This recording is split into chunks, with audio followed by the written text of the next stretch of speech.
വക്കത്ത് നമസ്കാരത്തിന് ശേഷം അള്ളാഹിനോട് ദുആ ചെയ്യാറുണ്ട്. ഒരുപാട് കാര്യങ്ങൾ നമ്മൾ പറയാറുണ്ട് അല്ലേ. അറബിയിൽ ദുആ ഇറക്കുന്നവരുണ്ട്, മലയാളത്തിൽ ദുആ ചെയ്യുന്നവരുണ്ട്.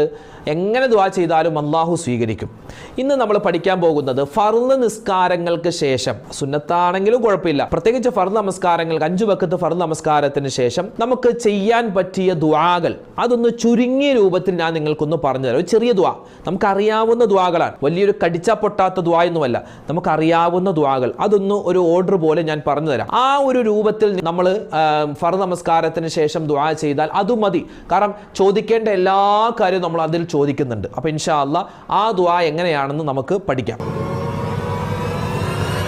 അതോടൊപ്പം തന്നെ 5 വക്കത്ത് ഫർള് നമസ്കാരത്തിന് ശേഷവും സ്പെഷ്യലായിട്ടുള്ള ചില ദുആകളുണ്ട്. സുബഹിക്ക് ശേഷം, അസർ, മഗ്രിബ്, ഇശ, അതിനൊക്കെ ശേഷം സ്പെഷ്യലായിട്ടുള്ള ചില ദുആകൾ നമുക്ക് മഹത്തുക്കൾ പഠിപ്പിച്ചു തന്നിട്ടുണ്ട്.